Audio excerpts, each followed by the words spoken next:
পেহেলগাঁওয়ে জঙ্গি হামলায় নিহত কলকাতার বাসিন্দা বিতান অধিকারী। কলকাতার বৈষ্ণবঘাটা রোডের বাসিন্দা এই বিতান অধিকারী নিহতের পরিবারের পাশে থাকার আশ্বাস দিয়েছেন মুখ্যমন্ত্রী মমতা বন্দ্যোপাধ্যায়। নিহতের স্ত্রীর সঙ্গে তিনি ফোনে কথা বলেছেন সৃজনী অধিকারী, তার সঙ্গে ফোনে কথা বলেছেন রাজ্যের মুখ্যমন্ত্রী মমতা বন্দ্যোপাধ্যায় এবং মুখ্যমন্ত্রীর নির্দেশে ইতিমধ্যেই অরূপ বিশ্বাস তিনি বৈষ্ণবঘাটার বাড়ির উদ্দেশ্যে রওনা দিয়েছিলেন বলে আমরা জানতে পেরেছিলাম। মুখ্যমন্ত্রী মমতা বন্দ্যোপাধ্যায় তিনি সব ধরনের সহযোগিতারই আশ্বাস দিয়েছেন বলে জানা যাচ্ছে। পেহেলগাঁওয়ে যে জঙ্গি হামলার ঘটনা ঘটেছে তাতে প্রায় কমপক্ষে 28 জনের মৃত্যু হয়েছে পর্যটকের, যার মধ্যে এ রাজ্যের এক পর্যটক কলকাতার বাসিন্দা বিতান অধিকারী, তার মৃত্যু হয়েছে। তার স্ত্রী সেখানে রয়েছেন সৃজনী অধিকারী, তারা ঘুরতে গিয়েছিলেন সেখানে গিয়েই কিন্তু এই জঙ্গি হামলার মুখে পড়েন তারা।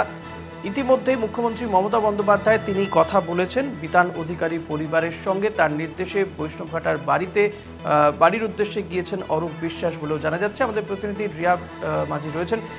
রিয়া, কি জানা যাচ্ছে অরূপ বিশ্বাস তিনি কি এই বৈষ্ণবঘাটার বাড়িতে ইতিমধ্যে পৌঁছে গিয়েছেন?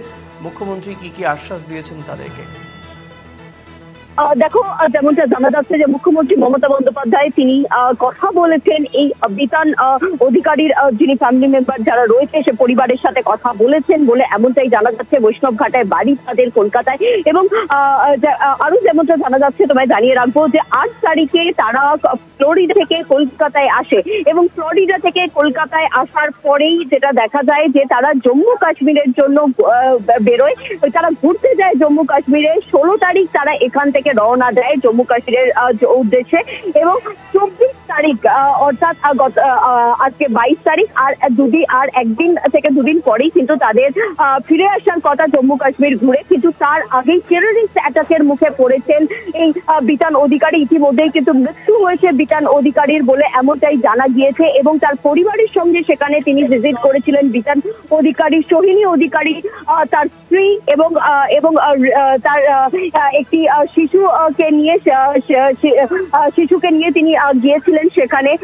এবং তারপরেই যেমনটা জানা যাচ্ছে যে টেররিস্ট অ্যাটাক, জম্মু কাশ্মীরে যে টেররিস্ট অ্যাটাক হয়েছে সেই টেররিস্ট অ্যাটাকে প্রাণ দিয়েছে বিতান অধিকারী, 40 বছর বয়স এবং টলিগঞ্জ এলাকার বৈষ্ণবঘাটার বাসিন্দা। তিনি কিন্তু কর্মসূত্রে যদিও তিনি বাইরে থাকেন এবং তিনি কলকাতায় এসেছিলেন, কলকাতায় 8 তারিখে আসেন, তারপরে কিন্তু 16 তারিখে জম্মু কাশ্মীরের জন্য বেরোয়। 24 তারিখে তার সেখান থেকে ফিরে আসার কথা, কিন্তু তার আগেই যে ভয়ানক টেররিস্ট অ্যাটাক হয়েছে সেই টেররিস্ট অ্যাটাকের ফলেই কিন্তু মৃত্যু হয়েছে বিতান অধিকারী।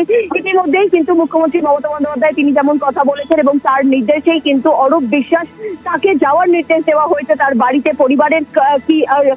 পরিবারের সঙ্গে কথা বলে তাদের কি প্রয়োজন রয়েছে এবং বডি কিভাবে আনা হবে এই সমস্ত প্রসিডিং মেনে তাদের সাথে কথা বলা এবং তাদেরকে আশ্বাস দেওয়া, তাদের পাশে দাঁড়ানোর আশ্বাস দিয়েছে মুখ্যমন্ত্রী মমতা বন্দ্যোপাধ্যায়। ধন্যবাদ অরূপ। ধন্যবাদ রিয়া। কথা বলছিলাম আমাদের প্রতিনিধি রিয়া মাঝির সঙ্গে। অরূপ বিশ্বাস খুব সম্ভবত তাদের বাড়িতে পৌঁছে